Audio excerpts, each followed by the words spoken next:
Welcome to the video tutorial. In this video tutorial, I'm going to give you a quick review of the most important items that basically a video checklist of the most important items that you need to make sure that you have, or at least can say you have checked off when you're doing a blog post. So I've got this question a lot because since there's so many things you can do on your blog, it's been confusing a lot of our clients, basically saying, what do I have to pay attention to, what do I have to know that's important, and so forth. So let's just go ahead and log into your blog admin, and at the same time open up your blog itself. So here's the blog, and then here's our blog admin. What I want to use is this example posting. I'm going to use this one here as my demo. So I'm going to go ahead and click into it, and now I'm going to use this posting as my demo for the checklist of items you need to do. So first, let's go find the post.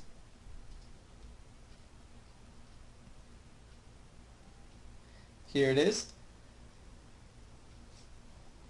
So now what I want to just do for the next 3 to 5 minutes is just tell you in a checklist type of fashion what are the things that you should have done every time you write a post. So number one, let's just start. These are items that have to do with your layout. So a layout checklist, and by layout I mean the items located in here. So if we look at our actual blog post, how our actual content looks visually to a visitor's eyes. So the first thing you want to do is always include an intro. This is point number one for the layout. Always include an intro. So see this little sentence here, and on our post the sentence is here. It's great to include a quick little intro because when someone comes to your site, or when someone finds your article, the first thing they're going to do is read the first few lines. If you have a great intro, that's going to compel them to read the rest of it. Alright? So remember, intro is the first point. Point number two are headings. See each of these bold headings?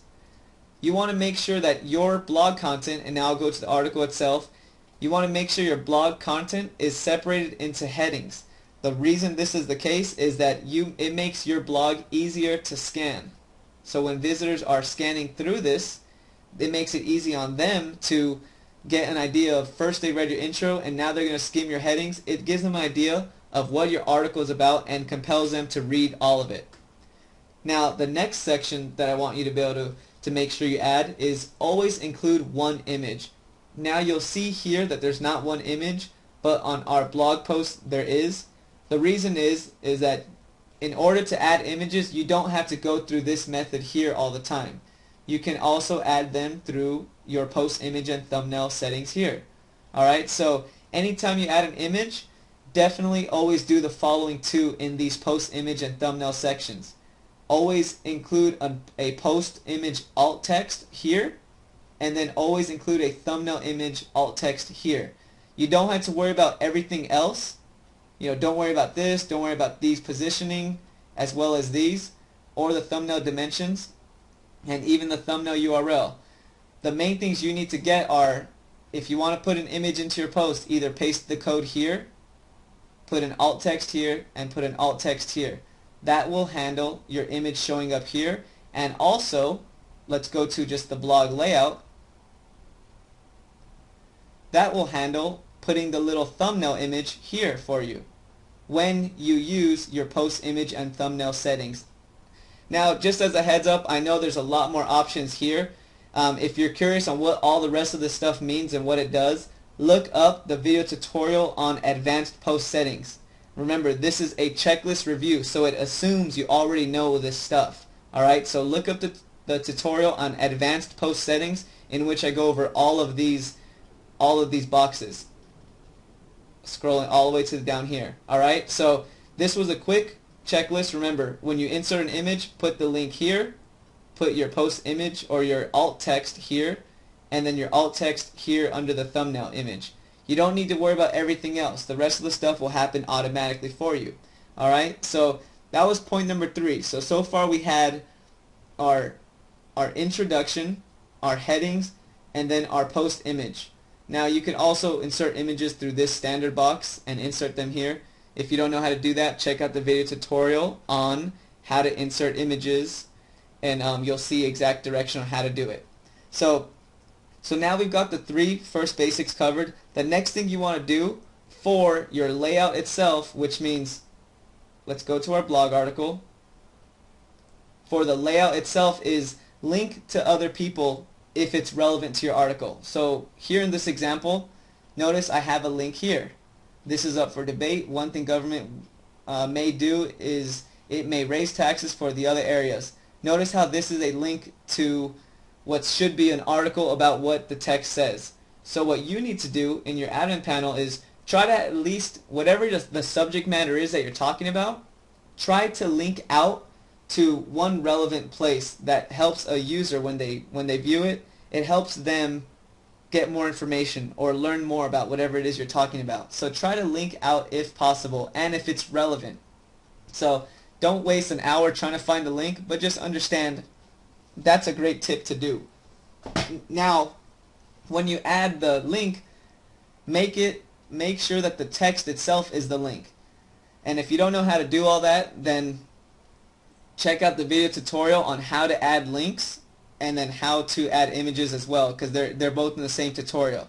So remember, the checklist, the main thing, try to add a link, and when you do add a link, make the link the text itself. So see how this text is the link? Do that. Alright? Now, the final checklist for the content layout itself is what's called the multimedia box option. Now, I covered the multimedia box in the advanced post settings, but basically there's a box that appears here that you can have customly put in to match this form. So let's just say you want to add a video to this posting, or you want to add another image or something. What you would use, and this is the optional checklist part, what you would go down to is your multimedia box options and either place an image in this URL or place a video code in this one. And again, I cover all of this in the advanced post settings video tutorial, so if this doesn't make sense, watch that tutorial. So you're going to either paste an image here or paste a code here. I have an example video image, just it's a random Beatles video from YouTube. I'll show you what it looks like when I paste it here. So I went to YouTube, I got a code, and now I pasted it here. And now when I click update post, we'll notice that when I push refresh on this page, you're going to see a video in the multimedia box. So now here it is, it's a Beatles video basically of the song Something. Obviously that's not at all relevant to California being in a money bind, but it's a video demo to show you of what you can do as an option. So remember, this is a checklist. I also have this written down as a checklist along with this tutorial when you found it in our training center. So you have the text checklist and then the visual checklist that I'm doing here. So remember, the whole point was the last option for the content layout, which is here, is put something in the multimedia box if it's relevant. And remember, the multimedia box gets located here and it's custom to this post. So I'm going to go ahead and remove this now. And I want to go over now the next point of checklist. So we just now went over all the things we have to know for our content layout, which is how do we make our content visually look nice and make it so that readers will want to stay on it. So now that we have that out of the way, let's cover our next basics, which is search engine optimization. So the first thing is make sure we used headings for search engine optimization. That's already given, so that one is already done. The next thing is using your keywords.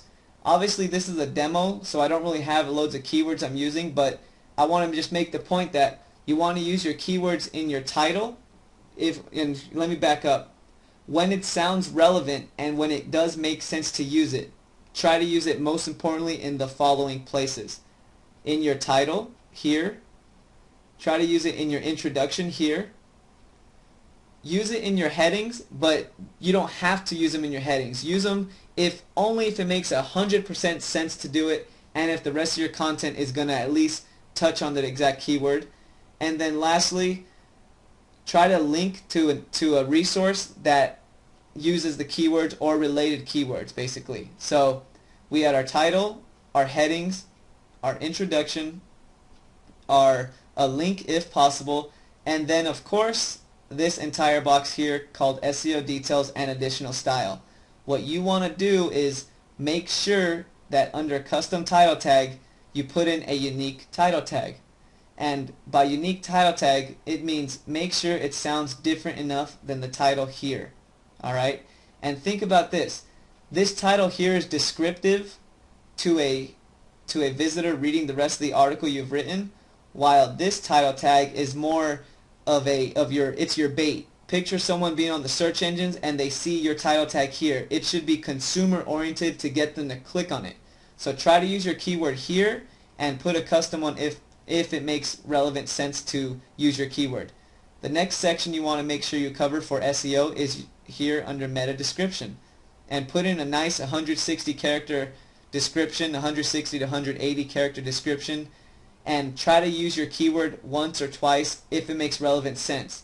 The key thing I want you to understand about meta descriptions is that they don't help with direct SEO, meaning you could use your keyword in here and it doesn't directly help with SEO, but it does help with conversion, because this is what visitors see on search engines when they decide to click through on your site. Alright, now the next area is your meta keywords.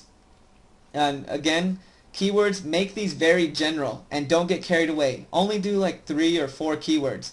See, these are general keywords related to the text here. So make sure you put that.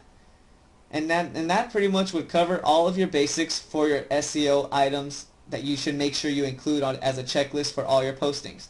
Again, I have a whole video tutorial that I go over this whole section in detail, and that's under advanced postings and settings. So check out that tutorial to have full details on what all this means. Now the next points of checklist that you want to make sure you do are your categories and your tags. For your categories, be sure to choose the number 1 or the 2 best categories that you have available that match this article. So this article is about California being in a money bind. This is obviously economic news, and it's Orange County real estate news because it's about California's financial crisis. So what you would do is choose 1 or 2 categories, but do not get carried away and choose 4, 5, 6, 7. That's what tags are for. So remember, 1 or 2 categories, that's the main point I want you to remember. Maximum 2 categories. Try not to go more than that. Alright, the next point is your tags. I have 3 tags with this. What you want to do is think of a few keyword phrases that are relevant to this article that you could post as tags. So here's my examples. California financial crisis, because it's related to this. Orange County homeowners, because they're affected by this. And coming foreclosures, because obviously this could spark coming foreclosures. I mean, the sky's really the limit. The whole point is choose 3 to 6 tags that are extremely relevant to this content that you have written here. And when you make tags, don't make them long paragraphs. Just make them 3 keywords max, 2 to 3 keyword max. 1 keyword would be fine as well. Just make sure that you include 3 to 6 tags on all your postings.